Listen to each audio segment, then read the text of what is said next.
Le Horla. Oui, mais quelle journée admirable! J'ai passé toute la journée étendue sur l'herbe, devant ma maison, sous l'énorme platane qui la couvre, l'abrite et l'ombrage tout entière.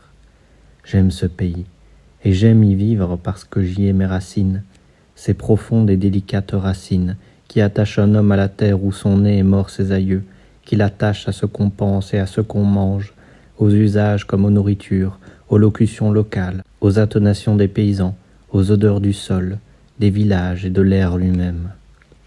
J'aime ma maison où j'ai grandi. De mes fenêtres, je vois la Seine qui coule le long de mon jardin, derrière la route, presque chez moi. La grande et large Seine qui va de Rouen au Havre, couverte de bateaux qui passent. À gauche, là-bas, Rouen, la vaste ville aux toits bleus, sous le peuple pointu des clochers gothiques. Ils sont innombrables, frêles ou larges, dominés par la flèche de fonte de la cathédrale, et pleins de cloches qui sonnent dans l'air bleu des belles matinées, jetant jusqu'à moi leur doux et lointain bourdonnement de fer.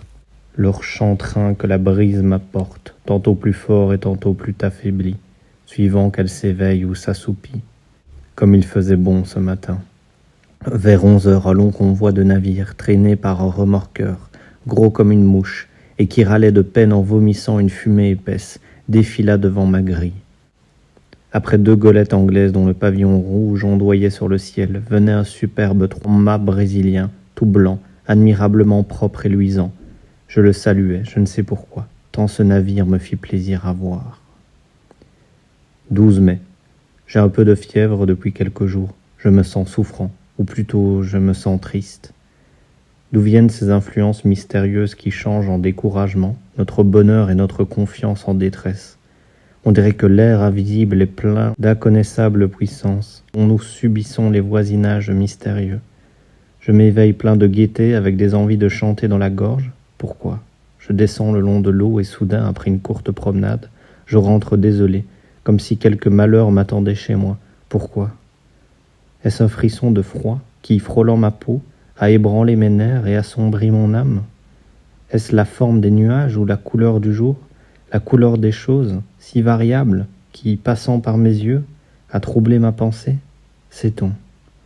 Tout ce qui nous entoure, tout ce que nous voyons sans le regarder, tout ce que nous frôlons sans le connaître, tout ce que nous touchons sans le palper, tout ce que nous rencontrons sans le distinguer, a sur nous, sur nos organes et par eux, sur nos idées, sur notre cœur lui-même, des effets rapides, surprenants et inexplicables.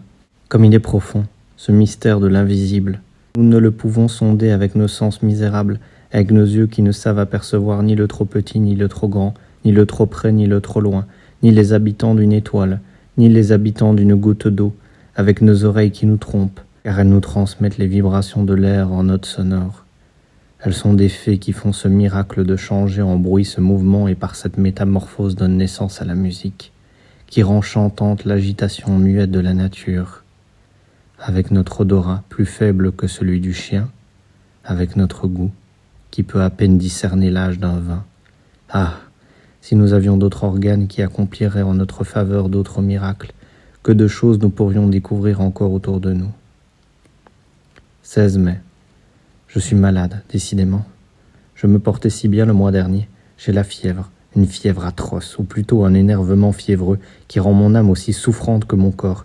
J'ai sans cesse cette sensation affreuse d'un danger menaçant, cette appréhension d'un malheur qui vient ou de la mort qui approche, ce pressentiment qui est sans doute l'atteinte d'un mal encore inconnu, germant dans le sang et dans la chair.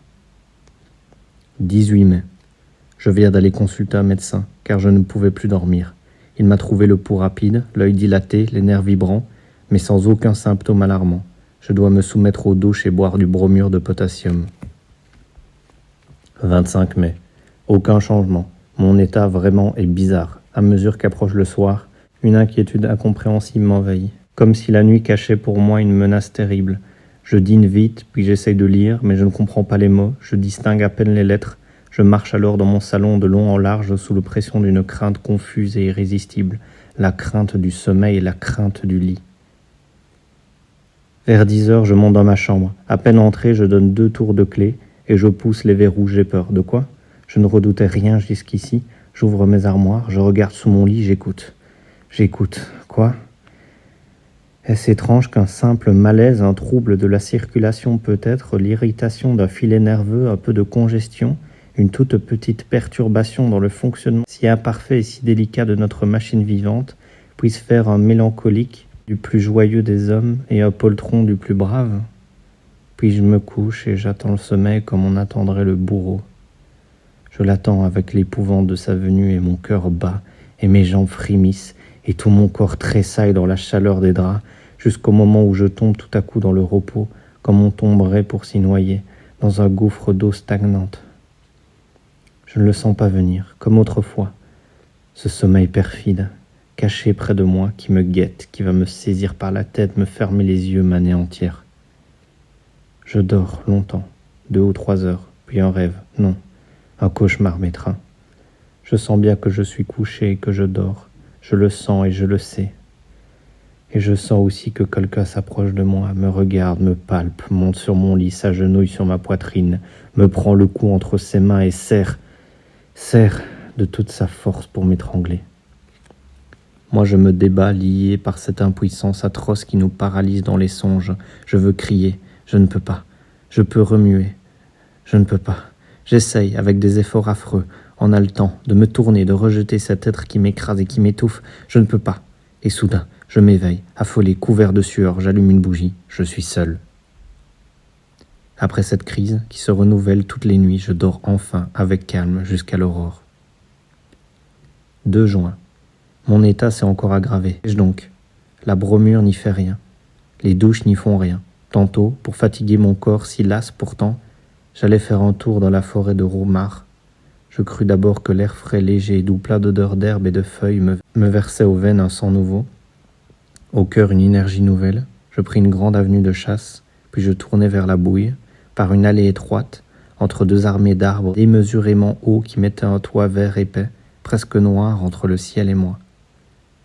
Un frisson me saisit soudain, non pas un frisson de froid, mais un étrange frisson d'angoisse. Je hâtai le pas, inquiet d'être seul dans ce bois, apeuré sans raison, stupidement par la profonde solitude. Tout à coup, il me sembla que j'étais suivi, qu'on marchait sur mes talons, tout près, à me toucher. Je me retournai brusquement, j'étais seul. Je ne vis derrière moi que la droite et large allée vide, haute, redoutablement vide, et, de l'autre côté, elle s'étendait aussi à perte de vue, toute pareille, effrayante. Je fermai les yeux. Pourquoi ? Et je me mis à tourner sur un talon, très vite, comme une toupie. Je faillis tomber, je rouvris les yeux, les arbres dansaient, la terre flottait, je dus m'asseoir. Puis, je ne savais plus par où j'étais venu. Bizarre idée, je ne savais plus du tout. Je partis par le côté qui se trouvait à ma droite et je revins dans l'avenue qui m'avait amené au milieu de la forêt. 3 juin. La nuit a été horrible. Je vais m'absenter pendant quelques semaines. Un petit voyage, sans doute, me remettra. 2 juillet. Je rentre. Je suis guéri. J'ai fait d'ailleurs une excursion charmante. J'ai visité le Mont Saint-Michel que je ne connaissais pas. Quelle vision quand on arrive, comme moi, à Avranches, vers la fin du jour. La ville est sur une colline et on me conduisit dans le jardin public, au bout de la cité. Je poussai un cri d'étonnement. Une baie démesurée s'étendait devant moi à perte de vue, entre 2 côtes écartées se perdant au loin dans les brumes, et au milieu de cette immense baie jaune, sous un ciel d'or et de clarté, s'élevait sombre et pointu un mont étrange, au milieu des sables. Le soleil venait de disparaître, et sur l'horizon encore flamboyant se dessinait le profil de ce fantastique rocher qui porte sur son sommet un fantastique monument. Dès l'aurore, j'allais vers lui. La mer était basse comme la veille au soir, et je regardais se dresser devant moi, à mesure que j'approchais d'elle, la surprenante abbaye. Après plusieurs heures de marche, j'éteignis l'énorme bloc de pierre qui porte la petite cité dominée par la grande église. Ayant gravi la rue étroite et rapide, j'entrai dans la plus admirable demeure gothique construite pour Dieu sur la terre, vaste comme une ville, pleine de salles basses écrasées sous des voûtes et de hautes galeries qui soutiennent de frêles colonnes.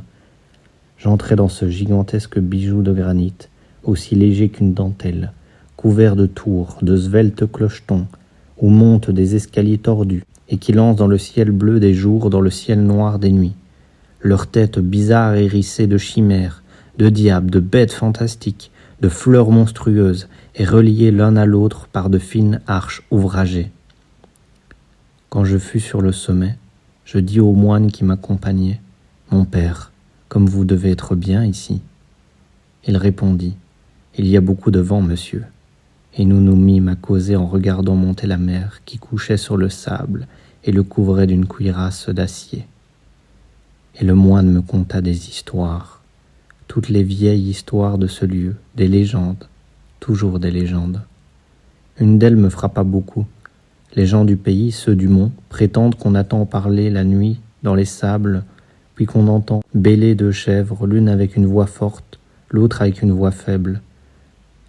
Les incrédules affirment que ce sont les cris des oiseaux de mer qui ressemblent tantôt à des bêlements et tantôt à des plaintes humaines, mais les pêcheurs attardés jurent avoir rencontré, rôdant sur les dunes, entre deux marées, autour de la petite ville jetée aussi loin du monde, un vieux berger dont on ne voit jamais la tête couverte de son manteau et qui conduit, en marchant devant eux, un bouc à figure d'homme et une chèvre à figure de femme, tous deux avec de longs cheveux blancs et parlant sans cesse, se querellant dans une langue inconnue, puis cessant soudain de crier pour bêler de toute leur force. Je dis au moine, « Y croyez-vous » Il murmura, « Je ne sais pas. » Je repris, « S'il existait sur la terre d'autres êtres que nous, comment ne les connaîtrions-nous point depuis longtemps? Comment ne les auriez-vous pas vus, vous? Comment ne les aurais-je pas vus, moi ?» Il répondit, « Est-ce que nous voyons la 100 millième partie de ce qui existe?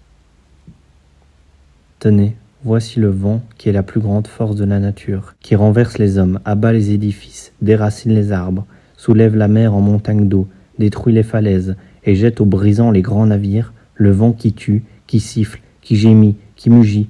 L'avez-vous vu et pouvez-vous le voir? Il existe pourtant. » Je me tus devant ce simple raisonnement. Cet homme était sage ou peut-être un sot, je ne l'aurais pas pu affirmer au juste, mais je me tus. Ce qu'il disait là, je l'avais pensé souvent. 3 juillet. J'ai mal dormi, certes. Il y a ici une influence fiévreuse, car mon cocher souffre du même mal que moi. En rentrant hier, j'avais remarqué sa pâleur singulière. Je lui demandais, « Qu'est-ce que vous avez, Jean ?» « J'ai que je ne peux plus me reposer, monsieur. Ce sont mes nuits qui mangent mes jours. Depuis le départ de monsieur, cela me tient comme un sort. » Les autres domestiques vont bien cependant, mais j'ai grand peur d'être repris, moi. 4 juillet.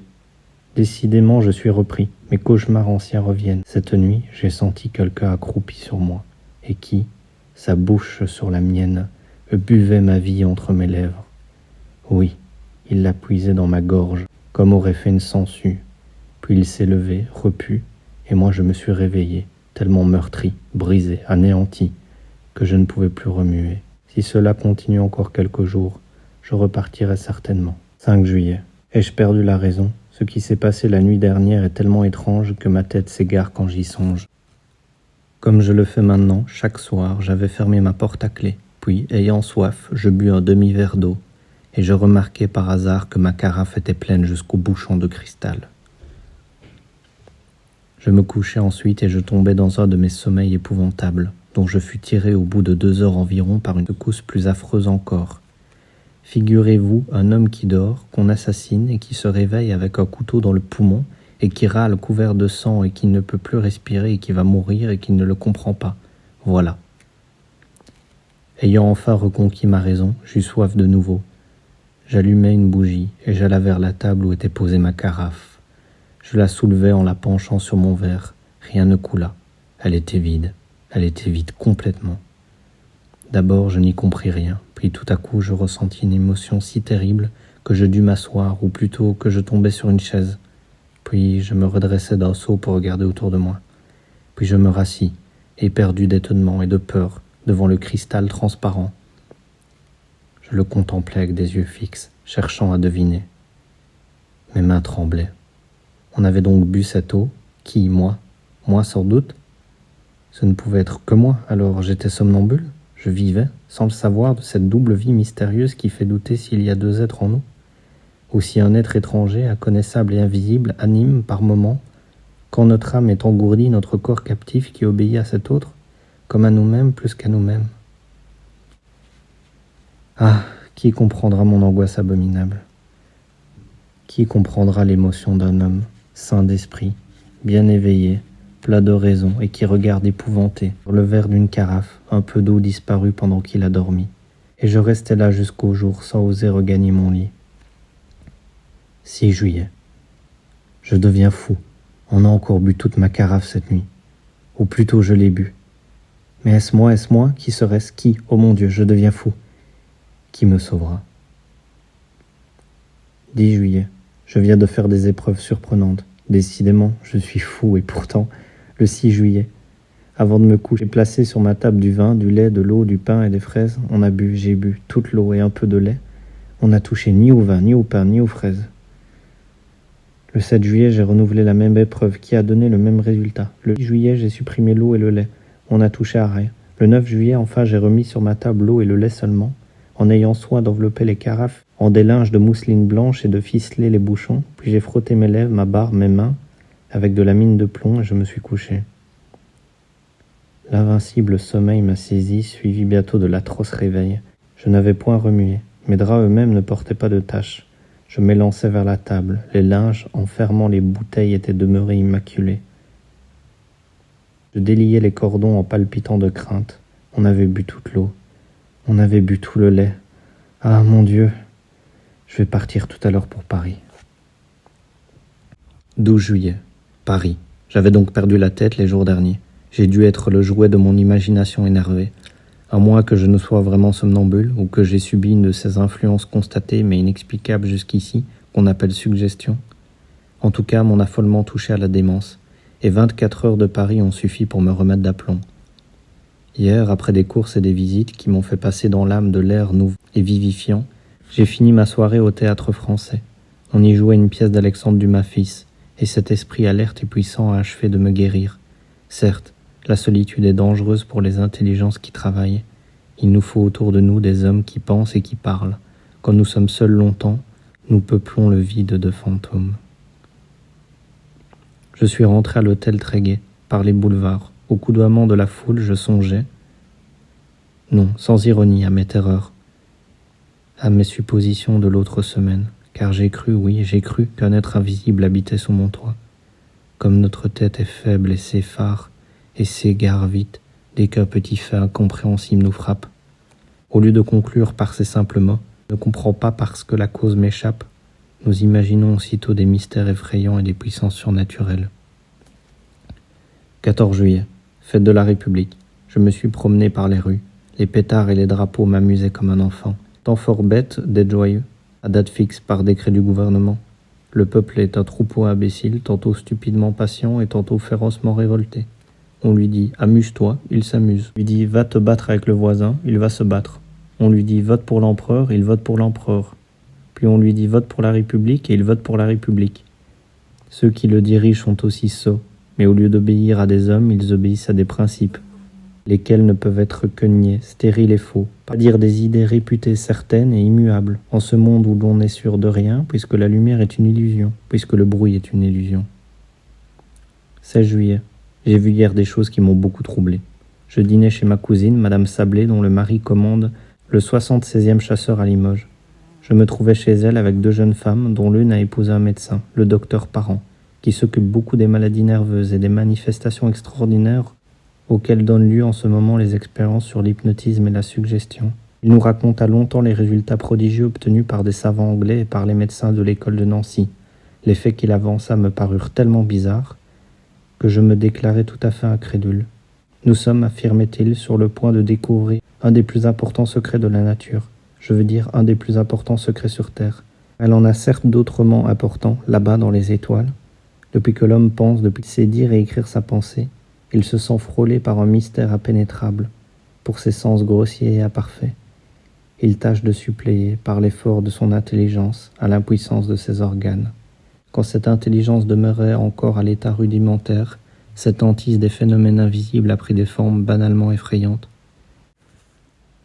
De là sont nées les croyances populaires au surnaturel, les légendes des esprits rôdeurs, des fées, des gnomes, des revenants, je dirais même la légende de Dieu, car nos conceptions de l'ouvrier créateur, de quelque religion qu'elles nous viennent, sont bien les inventions les plus médiocres, les plus stupides, les plus inacceptables sorties du cerveau apeuré des créatures.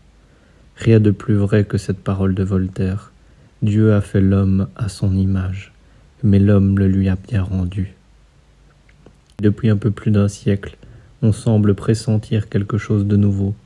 Mesmer et quelques autres nous ont mis sur une voie inattendue, et nous sommes arrivés vraiment, depuis 4 ou 5 ans surtout, à des résultats surprenants.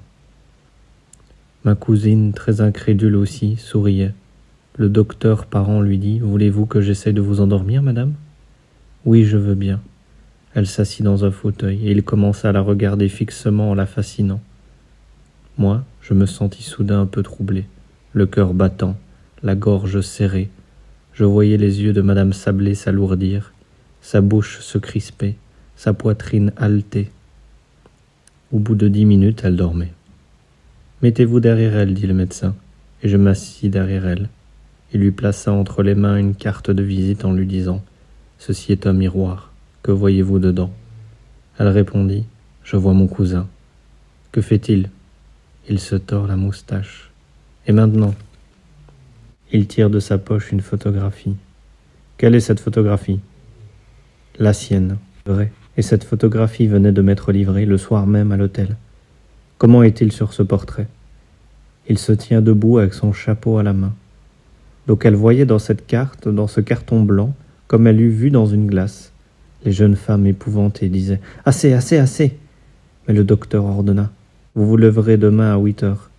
Puis vous irez trouver à son hôtel votre cousin, et vous le supplierez de vous prêter 5 000 francs que votre mari vous demande et qu'il vous réclamera à son prochain voyage. » Puis il la réveilla. En rentrant à l'hôtel, je songeais à cette curieuse séance et des doutes m'assaillirent, non pas sur l'absolu, sur l'insoupçonnable bonne foi de ma cousine, que je connaissais comme une sœur depuis l'enfance, mais sur une supercherie possible du docteur.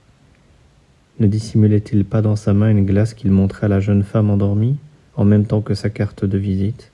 Les prestidigitateurs de profession font des choses autrement singulières. Je rentrais donc et je me couchais.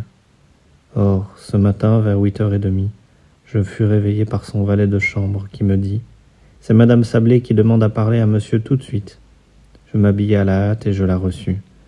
Elle s'assit fort troublée, les yeux baissés, et sans lever son voile, elle me dit « Mon cher cousin, j'ai un gros service à vous demander. »« Lequel, ma cousine ?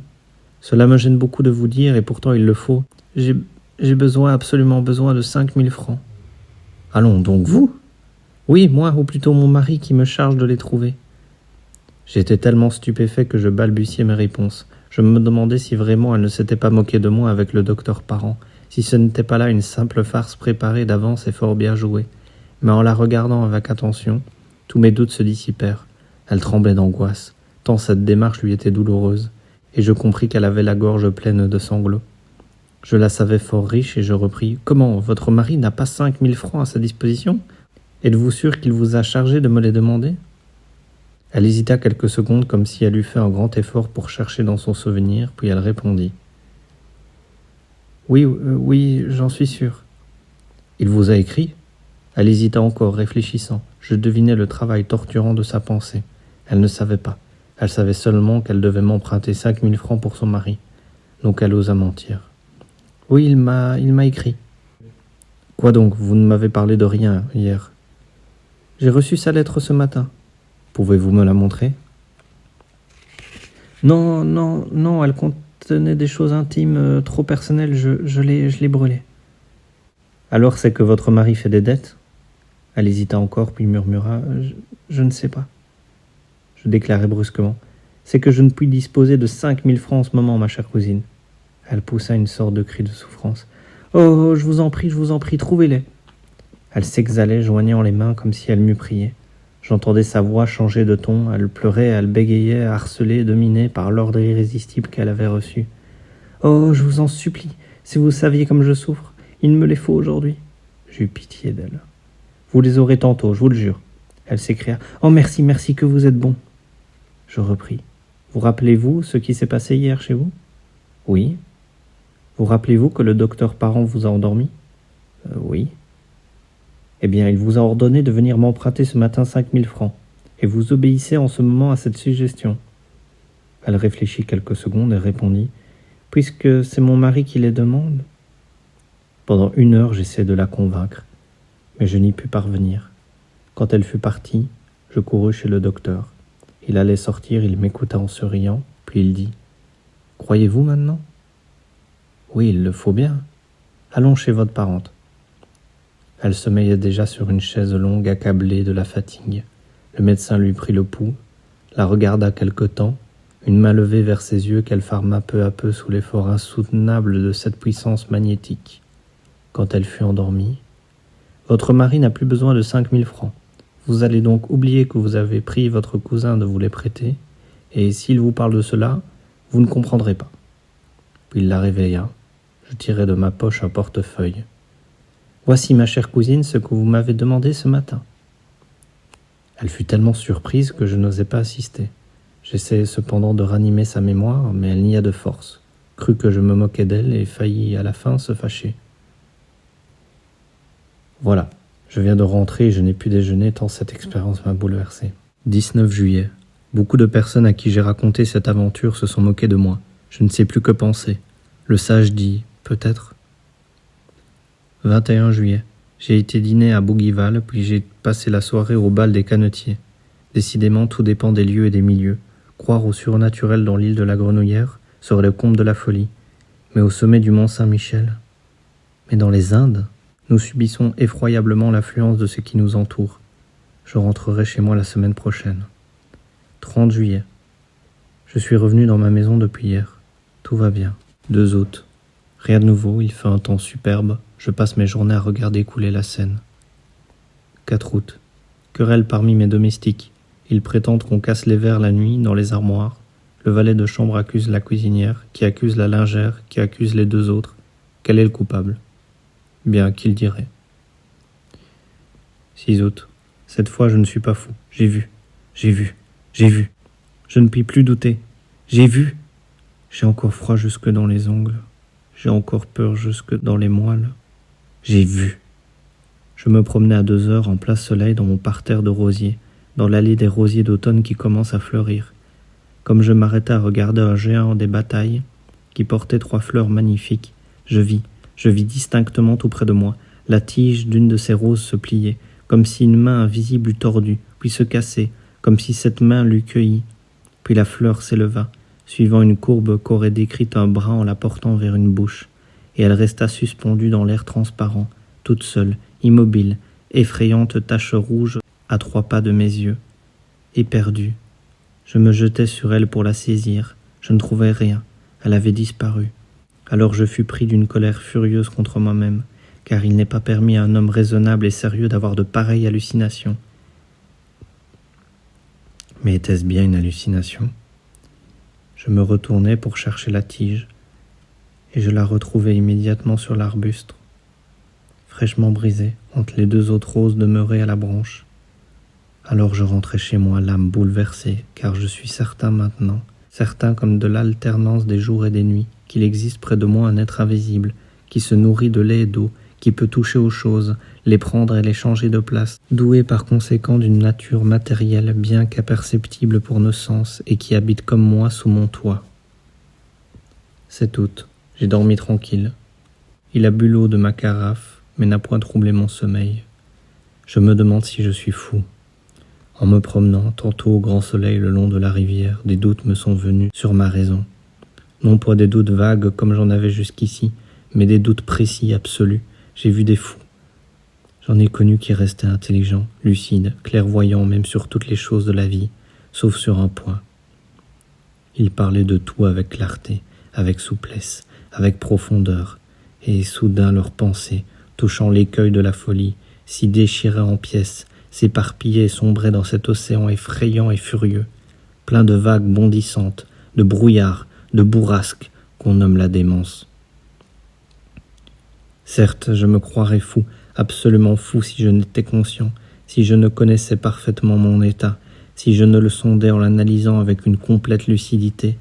Je ne serais donc, en somme, qu'un halluciné résonnant, un trouble inconnu se serait produit dans mon cerveau, un de ces troubles qu'essayent de noter et de préciser aujourd'hui les physiologistes et ce trouble aurait déterminé dans mon esprit, dans l'ordre et la logique de mes idées, une crevasse profonde. Des phénomènes semblables ont lieu dans les rêves qui nous promènent à travers les fantasmagories les plus invraisemblables, sans que nous en soyons surpris, parce que l'appareil vérificateur, parce que le sens du contrôle est endormi, tandis que la faculté imaginative veille et travaille. Ne se peut-il pas qu'une des imperceptibles touches du clavier cérébral se trouve paralysée chez moi ? Des hommes, à la suite d'accidents, perdent la mémoire, des noms propres ou des verbes ou des chiffres, ou seulement des dates. Les localisations de toutes les parcelles de la pensée sont aujourd'hui prouvées. Or, quoi d'étonnant à ce que ma faculté de contrôler l'irréalité de certaines hallucinations se trouve engourdie chez moi en ce moment. Je songeais à tout cela en suivant le bord de l'eau. Le soleil couvrait de clarté la rivière, faisait la terre délicieuse, emplissait mon regard d'amour pour la vie, pour les hirondelles, dont l'agilité est une joie de mes yeux, pour les herbes de la rive, dont le frémissement est un bonheur de mes oreilles. Peu à peu, cependant, un malaise inexplicable me pénétrait. Une force, me semblait-il, une force occulte m'engourdissait, m'arrêtait, m'empêchait d'aller plus loin, me rappelait en arrière. J'éprouvais ce besoin douloureux de rentrer, qui vous oppresse quand on a laissé au logis un malade aimé, et que le pressentiment vous saisit d'une aggravation de son mal. Donc, je revins malgré moi, sûr que j'allais trouver, dans ma maison, une mauvaise nouvelle, une lettre ou une dépêche. Il n'y avait rien, et je demeurais plus surpris et plus inquiet que si j'avais eu de nouveau quelques visions fantastiques. Oui, toutes. J'ai passé hier une affreuse soirée. Il ne se manifeste plus, mais je le sens près de moi, m'épiant, me regardant, me pénétrant, me dominant et plus redoutable, en se cachant ainsi, que s'il signalait par des phénomènes surnaturels sa présence invisible et constante. J'ai dormi, pourtant. 9 août, rien, mais j'ai peur. 10 août, rien. Qu'arrivera-t-il demain ? 11 août, toujours rien. Je ne puis plus rester chez moi avec cette crainte et cette pensée entrée en mon âme. Je vais partir. 12 août, 10 heures du soir. Tout le jour j'ai voulu m'en aller, je n'ai pas pu. J'ai voulu accomplir cet acte de liberté si facile, si simple, sortir, monter dans ma voiture pour gagner Rouen. Je n'ai pas pu. Pourquoi ? 13 août. Quand on est atteint par certaines maladies, tous les ressorts de l'être physique semblent brisés, toutes les énergies anéanties, tous les muscles relâchés, les os devenus mous comme la chair et la chair liquide comme de l'eau. J'éprouve cela dans mon être moral d'une façon étrange et désolante. Je n'ai plus aucune force, aucun courage, aucune domination sur moi, aucun pouvoir même de mettre en mouvement ma volonté. Je ne peux plus vouloir, mais quelqu'un veut pour moi, et j'obéis. 14 août. Je suis perdu. Quelqu'un possède mon âme et la gouverne. Quelqu'un ordonne tous mes actes, tous mes mouvements, toutes mes pensées. Je ne suis plus rien en moi, rien qu'un spectateur esclave et terrifié de toutes les choses que j'accomplis. Je désire sortir. Je ne peux pas. Il ne veut pas, et je reste, éperdu, tremblant, dans le fauteuil où il me tient assis. Je désire seulement me lever, me soulever, afin de me croire maître de moi. Je ne peux pas, je suis rivé à mon siège et mon siège adhère au sol, de telle sorte qu'aucune force ne me souleverait. Tout d'un coup, il faut que j'aille au fond de mon jardin cueillir des fraises et les manger. Et j'y vais, je cueille des fraises et je les mange. Oh, mon Dieu, mon Dieu, mon Dieu, est-il un Dieu ? S'il en est un, délivrez-moi, sauvez-moi. Secourez-moi, pardon, pitié. Grâce, sauvez-moi. Oh, quelle souffrance, quelle torture, quelle horreur. 15 août. Certes, voilà comment était possédée et dominée ma pauvre cousine, quand elle est venue m'emprunter 5000 francs. Elle subissait un vouloir étranger entrer en elle, comme une autre âme parasite et dominatrice. Est-ce que le monde va finir ? Mais celui qui me gouverne, quel est-il ? Cet invisible, cet inconnaissable, ce rôdeur d'une race surnaturelle ? Donc les indivisibles existent. Alors comment depuis l'origine du monde ne sont-ils pas encore manifestés d'une façon précise comme ils le font pour moi ? Je n'ai jamais rien lu qui ressemble à ce qui s'est passé dans ma demeure. Oh, si je pouvais la quitter, si je pouvais m'en aller, fuir et ne pas revenir, je serais sauvé. Mais je ne peux pas.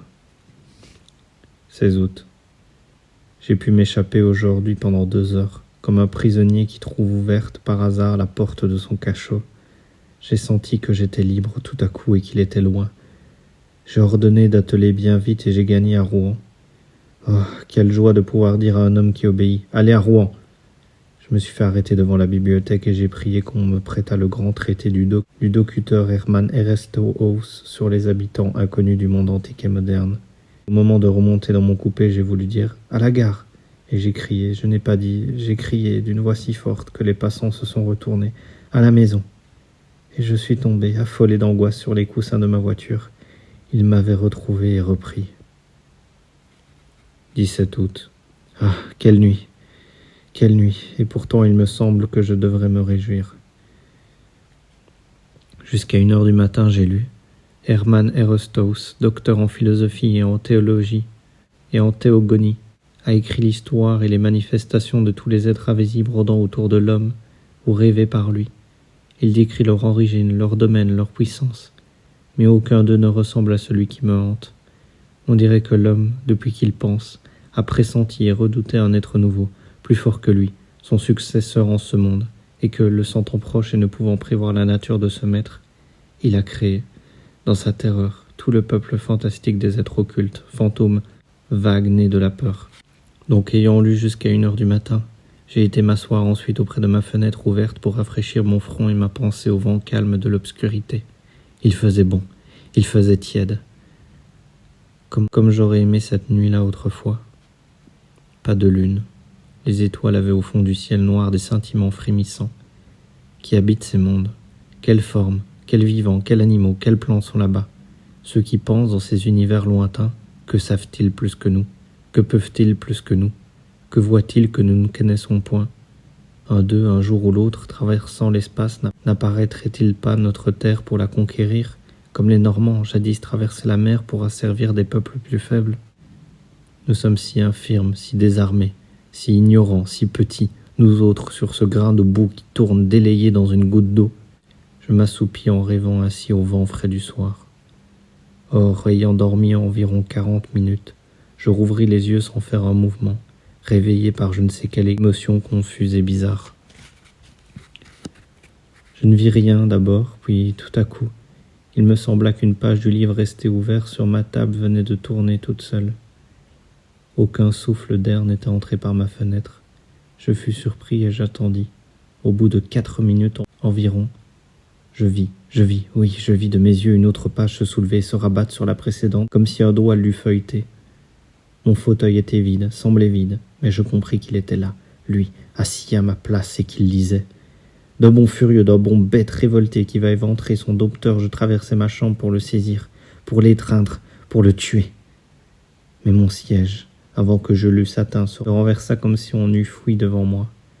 Ma table oscilla, ma lampe tomba et s'éteignit, et ma fenêtre se ferma comme si un malfaiteur surpris se fût élancé dans la nuit en prenant à pleine main les battants. Donc il s'était sauvé, il avait eu peur de moi, lui. Alors, demain ou après, ou un jour quelconque, je pourrais donc le tenir sous mes poings et l'écraser contre le sol. Est-ce que les chiens, quelquefois, ne mordent point et n'étranglent pas leur maître? 18 août. J'ai songé toute la journée. Oh oui, je vais lui obéir, suivre ses impulsions, accomplir toutes ses volontés, me faire humble, soumis, lâche. Il est plus fort. Mais une heure viendra. 19 août. Je sais tout. Je viens de lire celui dans la revue du Monde scientifique. Une nouvelle assez curieuse nous arrive de Rio de Janeiro. Une folie, une épidémie de folie, comparable aux démences contagieuses qui atteignirent les peuples d'Europe au Moyen-Âge, sévit en ce moment dans la province de São Paulo. Les habitants éperdus quittent leurs maisons, désertent leurs villages, abandonnent leur culture, se disant poursuivis, possédés, gouvernés comme un bétail humain par des êtres invisibles, bien que tangibles, des sortes de vampires qui se nourrissent de leur vie, pendant leur sommeil et qui boivent en outre de l'eau et du lait sans paraître toucher à aucun autre aliment.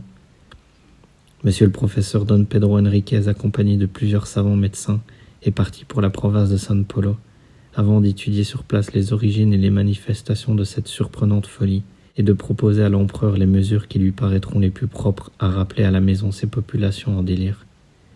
Je me rappelle le beau 3-mâts brésilien qui passa sous mes fenêtres en remontant la Seine, le 8 mai dernier. Je le trouvais si joli, si blanc, si gai. L'être était dessus, venant de là-bas où sa race est née. Il m'a vu. Il a vu ma demeure blanche aussi, et il a sauté du navire sur la rive. Oh mon Dieu! À présent, je sais, je devine, le règne de l'homme est fini. Il est venu, celui qui redoutait les premières terreurs des peuples naïfs, celui qu'exorcisaient les prêtres inquiets, que les sorciers évoquaient par les nuits sombres, sans le voir apparaître encore, à qui les pressentiments des maîtres passagers du monde prêtèrent toutes les formes monstrueuses ou gracieuses des gnomes, des esprits, des génies, des fées, des farfadets. Après les grossières conceptions de l'épouvante primitive, des hommes plus perspicaces l'ont pressenti plus clairement. Mesmer l'avait deviné et les médecins, déjà, ont découvert d'une façon précise la nature de sa puissance avant qu'il l'eût exercée lui-même. Ils ont joué avec cette arme du Seigneur nouveau, la domination d'un mystérieux vouloir sur l'âme humaine devenue esclave. Ils ont appelé cela magnétisme, hypnotisme, suggestion, que sais-je. Je les ai vus s'amuser comme des enfants imprudents avec cette horrible puissance. Malheur à nous, malheur à l'homme.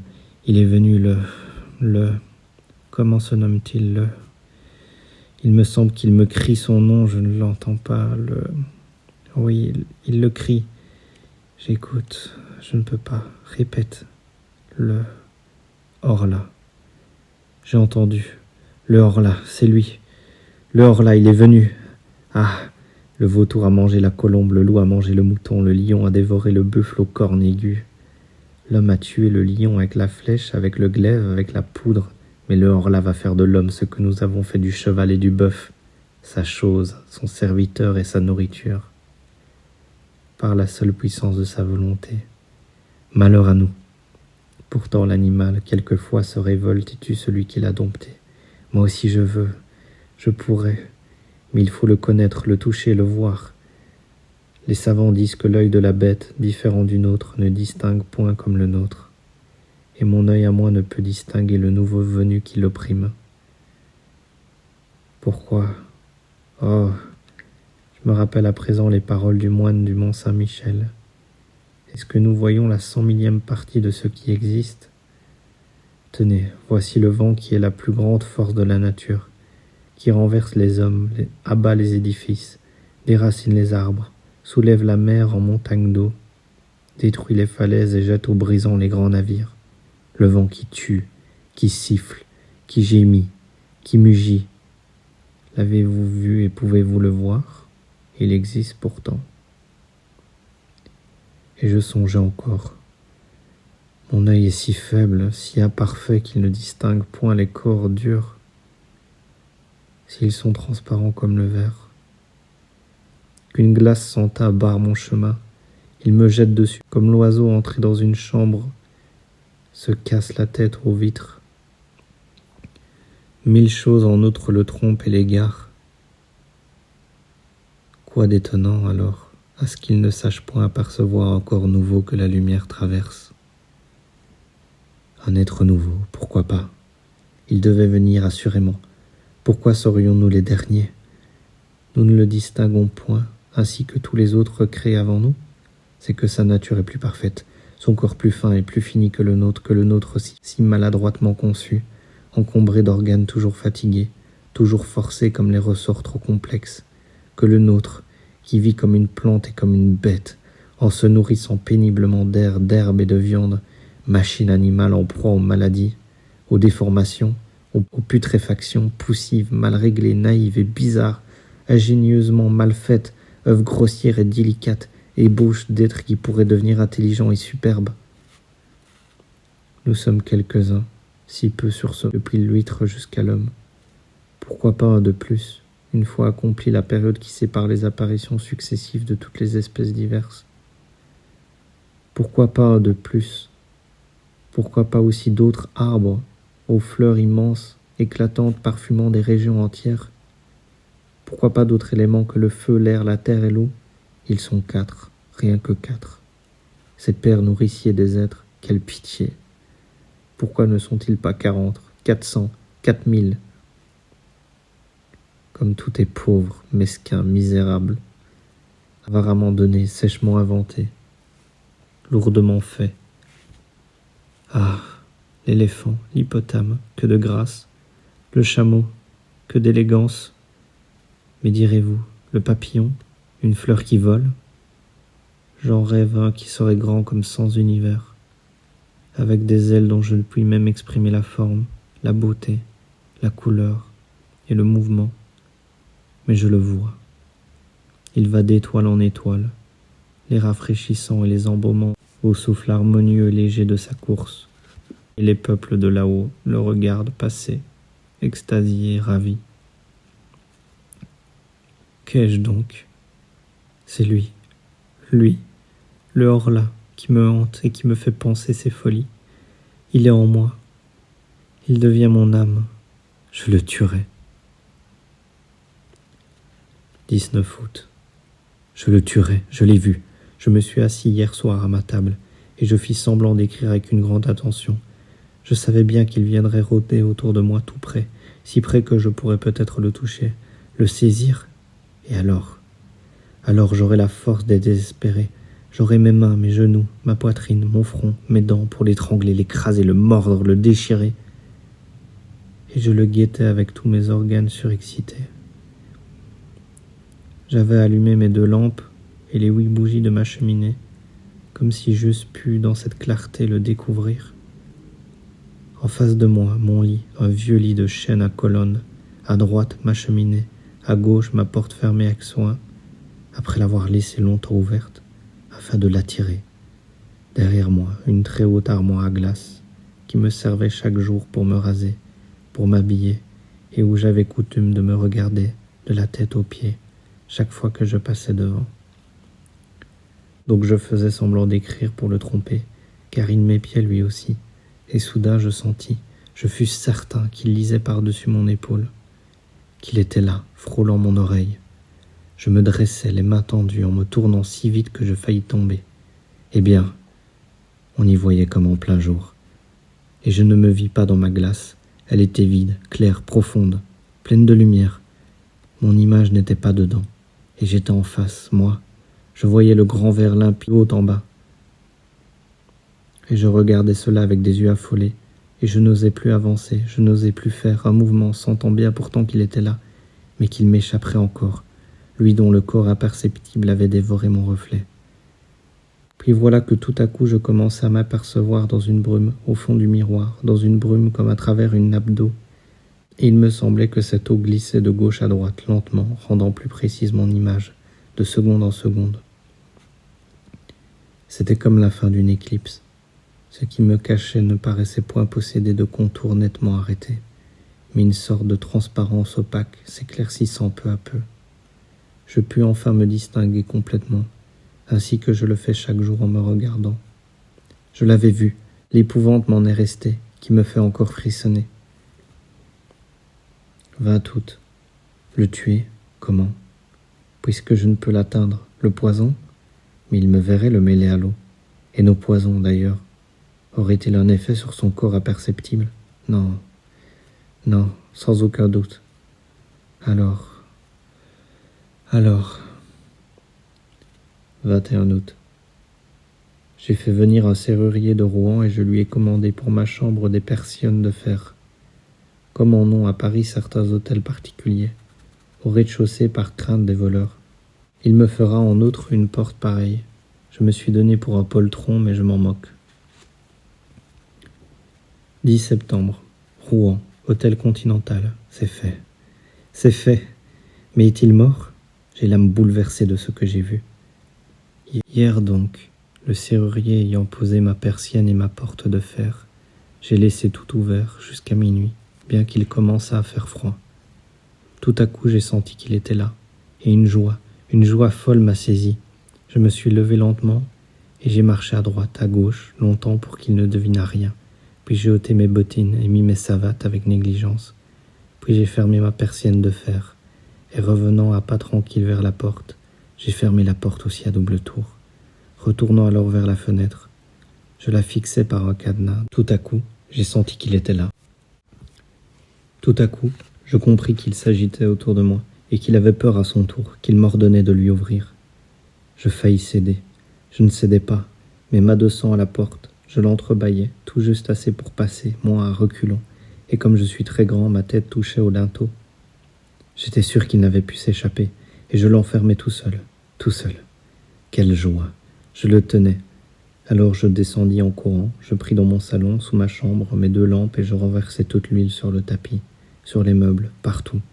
Puis j'y mis le feu, et je me sauvai après avoir bien refermé à double tour la grande porte d'entrée. Et j'allais me cacher au fond de mon jardin dans un massif de lauriers. Comme ce fut long, comme ce fut long, tout était noir, muet, immobile. Pas un souffle d'air, pas une étoile de montagne de nuages qu'on ne voyait point, mais qui pesait sur mon âme si lourd, si lourd. Si lourd. Je regardais ma maison et j'attendais, comme ce fut long. Je croyais déjà que le feu s'était éteint tout seul, ou qu'il l'avait éteint, lui, quand une des fenêtres d'en bas creva sous la poussée de l'incendie, et une grande flamme rouge et jaune, longue, molle, caressante, monta le long du mur blanc et le baisa jusqu'au toit. Une lueur courut dans les arbres, dans les branches, dans les feuilles, et un frisson de peur aussi. Les oiseaux se réveillaient, un chien se mit à hurler. Il me sembla que le jour se levait, 2 autres fenêtres éclataient aussitôt, et je vis que tout le bas de ma demeure n'était plus qu'un effrayant brasier. Mais un cri horrible suraigu, déchirant, un cri de femme passa dans la nuit et 2 mansardes s'ouvrirent. J'avais oublié mes domestiques. Je vis leurs faces s'affoler et leurs bras qui s'agitaient. Alors, éperdu d'horreur, je me mis à courir vers le village en hurlant « Au secours, au secours, au feu! Au feu !» Je rencontrais des gens qui s'en venaient déjà, et je retournais avec eux pour voir. La maison, maintenant, n'était plus qu'un bûcher horrible et magnifique, un bûcher monstrueux, éclairant toute la terre, un bûcher où brûlaient des hommes et où il brûlait aussi lui, mon prisonnier, l'être nouveau, le nouveau maître, le Horla. Soudain, le toit tout entier s'engloutit entre les murs, et un volcan de flammes jaillit jusqu'au ciel. Par toutes les fenêtres ouvertes sur la fournaise, je voyais la cuve de feu, et je pensais qu'il était là, dans ce four, mort. Mort, peut-être. Son corps que le jour traversait n'était-il pas indestructible par les moyens qui tuent les nôtres? S'il n'était pas mort, peut-être le temps a pris sur l'être invisible et redoutable. Pourquoi ce corps transparent, ce corps inconnaissable, ce corps d'esprit, s'il devait craindre, lui aussi, les maux, les blessures, les infirmités, la destruction prématurée? La destruction prématurée, toute l'épouvante humaine vient d'elle. Après l'homme, le Horla. Après celui qui peut mourir tous les jours, à toutes les heures, à toutes les minutes, par tous les accidents, est venu celui qui ne doit mourir son jour, à son heure, à sa minute, parce qu'il a touché la limite de son existence. Non, non, sans aucun doute, il n'est pas mort. Alors, il va donc falloir que je me tue. Moi.